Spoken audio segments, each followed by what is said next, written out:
Hi friends, welcome to TM rainbow's kitchen. நாம் இன்னைக்கு செட்டிநாடு ஸ்டைலில் அரிசி மாவு சுசியம் எப்படி செய்கிறதுன்னு பார்க்க போகிறோம்.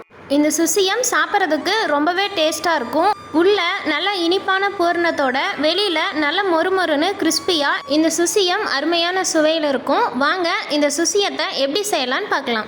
2 கப் இட்லி அரிசி எடுத்துக்கோங்க. 1/2 கப் உளுந்து. இதை 4லிருந்து 5 மணி நேரம் நல்லா ஊற வச்சுட்டு கிரைண்டரில் நல்லா மை போல் அரைச்சி எடுத்துக்கோங்க. இதுக்கு பதிலாக உங்ககிட்ட இட்லி மாவு இருந்தால் அதில் கூட தாராளமாக செய்யலாம். டேஸ்ட் ரொம்பவே சூப்பராக இருக்கும். இப்போ ஒரு வானல் எடுத்துக்கோங்க. அதில் 1 கப் அளவு பாசிப்பருப்பு சேர்த்துக்கோங்க. பாசிப்பருப்புக்கு பதிலாக கடலைப்பருப்பு கூட நீங்கள் சேர்த்துக்கலாம். இந்த பாசிப்பருப்பில் 1 கப் தண்ணி சேர்த்து நல்லா கழுவிட்டு சேர்த்துக்கோங்க. பருப்பு நல்லா வேகிறதுக்காக 1 கப்லேருந்து 1.5 கப் வரைக்கும் தண்ணி சேர்த்துட்டு மீடியம் ஃப்ளேமில் வச்சு இந்தளவுக்கு நல்லா வேக வச்சுக்கோங்க. பருப்பு நல்லா வெந்ததுக்கப்புறம் 3/4 கப் அளவு வெல்லம் சேர்த்துக்கோங்க. வெல்லத்துக்கு பதிலாக நாட்டு சக்கரை, கருப்பட்டி கூட நீங்கள் சேர்த்துக்கலாம். 1 கப் பாசிப்பருப்புக்கு 3/4 கப் வெல்லம் சரியாக இருக்கும். உங்களுக்கு ஸ்வீட் நிறைய பிடிக்கும்னா 1 கப் வெல்லம் நீங்கள் சேர்த்துக்கலாம். இது கூடவே 4 ஸ்பூன் தேங்காய் துருவல் சேர்த்துக்கோங்க. 2 ஏலக்காவை இது போல் இடிச்சிட்டு சேர்த்துக்கோங்க.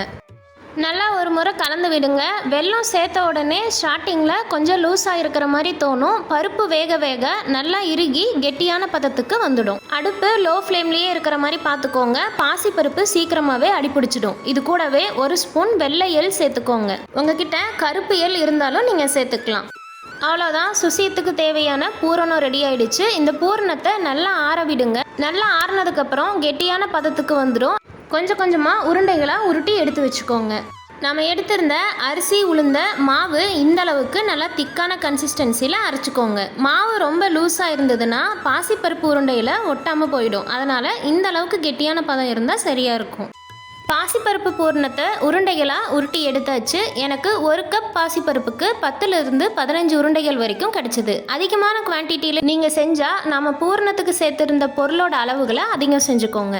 இந்த மாவில் 1/2 ஸ்பூன் உப்பு சேர்த்துட்டு கலந்து எடுத்துக்கோங்க. நம்ம எடுத்து வச்சுருக்க உருண்டைகளை இந்த மாவில் இது போல் டிப் பண்ணிவிட்டு எண்ணெய் நல்லா சூடானதுக்கப்புறம் அடுப்பை மீடியம் ஃப்ளேமில் வச்சுட்டு ஒவ்வொரு உருண்டைகளாக இது போல் சேர்த்துக்கோங்க. ஒவ்வொரு உருண்டைகளும் சேர்க்கும்போது கொஞ்சமாக கேப் விட்டுட்டு சேர்த்துக்கோங்க, இல்லைனா ஒன்றோட ஒன்று ஒட்டிடும். உருண்டைகள் எல்லாமே சேர்த்துட்டு 30 செகண்ட் கழித்து ஒரு கரண்டி இல்லைன்னா கம்பி வச்சு இது போல் 2 பக்கமும் நல்லா திருப்பி விடுங்க. அரிசி மாவு சுசியம் பொதுவாகவே வெள்ளையாக இருக்கும்போதே எடுத்துருவாங்க. நான் இன்னைக்கு லைட்டாக கோல்டன் கலர் மாறினதுக்கப்புறம் எடுத்திருக்கேன். உங்களுக்கு கலர் மாற வேண்டான்னா திருப்பி விட்டுட்டு 30 செகண்ட் கழித்து எண்ணெயை வடிச்சிட்டு எடுத்துக்கோங்க. பாசிப்பருப்பு இருந்தால் போதும், 10 நிமிஷத்தில் இந்த சுசியத்தை நீங்கள் சூப்பராக செஞ்சிடலாம்.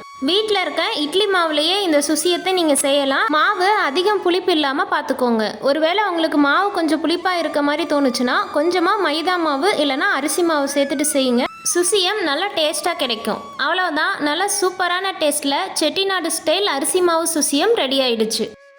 இந்த ரெசிபி உங்களுக்கு பிடிச்சிருந்ததுன்னா லைக் பண்ணுங்கள், உங்கள் ஃப்ரெண்ட்ஸ் கூட நிறைய ஷேர் பண்ணுங்கள். மறக்காமல் டிஎம் ரெயின்போஸ் கிச்சனை சப்ஸ்கிரைப் பண்ணிக்கோங்க.